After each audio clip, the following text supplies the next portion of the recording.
থামানো যাচ্ছে না ভরতপুরের তৃণমূল বিধায়ক হুমায়ুন কবিরকে। সোমবারের মন্তব্যের পর ফের মুখ খুললেন তিনি।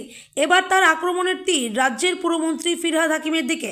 সঙ্গে এও পরিষ্কার জানালেন কোনোভাবেই তিনি গতকাল করা নিজের বক্তব্য থেকে সরছেন না। একই সঙ্গে ফিরহাদ হাকিমের দায়িত্ব নিয়েও প্রশ্ন তুলে দিয়েছেন। তৃণমূলের নবীন প্রবীণ দ্বন্দ্বের মধ্যেই সোমবার হুমায়ুন কবিরের একটি মন্তব্য আগুনে ঘি ঢালে। তিনি ফুল টাইম পুলিশ মন্ত্রীর চেয়ে অভিষেক বন্দ্যোপাধ্যায়ের নাম উল্লেখ করেন। এর প্রেক্ষিতেই কার্যত ক্ষুব্ধ হন ববি। শুধু ফিরহাদ নয়, প্রবীণ তৃণমূল নেতা তথা রাজ্যের মন্ত্রী জাকির হাসানও মুখ খোলেন।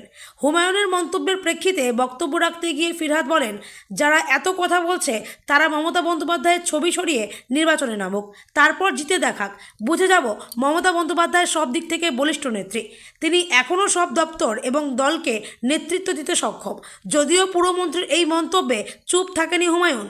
আবার মুখ খোলেন তিনি, বলেন, আমি আমার বক্তব্য জানিয়েছি, আমি আমার বক্তব্য থেকে কোনোভাবে সরছি না। আর মমতা বন্দ্যোপাধ্যায় আমার ওর অভিষেকের সকলের নেত্রী, তার বলিষ্ঠতা নিয়ে কোনো প্রশ্নই আমি তুলিনি। এরপর ফিরহাদ হাকিমকে আক্রমণ করে তৃণমূল বিধায়কের মন্তব্য, নিজের মতো কথা বলতেই পারেন, কিন্তু ফিরহাদ হাকিম এত কথা বলছেন উনি নিজের মুর্শিদাবাদের দায়িত্বে থাকা সত্ত্বেও আমাদের জেলার কোনো সমস্যার সমাধানে গুরুত্ব দেননি। গোষ্ঠীদ্বন্দ্ব নিয়ে কথা বলতে এলে আমাদের কথা শুনতে চান না। উনি মাত্র 4 জনকে চেনেন, অথচ আমরা মুর্শিদাবাদে রয়েছি 20 জন বিধায়ক।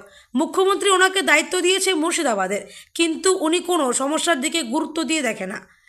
আমি মুখ্যমন্ত্রীকে কাছে পেলে এ ব্যাপারে যাবতীয় বিষয় জানাবো। একই সঙ্গে অভিষেককে ডেপুটি করার ব্যাপারে আমি প্রস্তাবও দেব।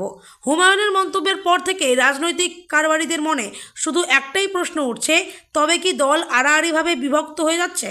তৈরি হচ্ছে মমতা বন্দ্যোপাধ্যায় ও অভিষেক বন্দ্যোপাধ্যায়ের পৃথক পৃথক অনুগামী?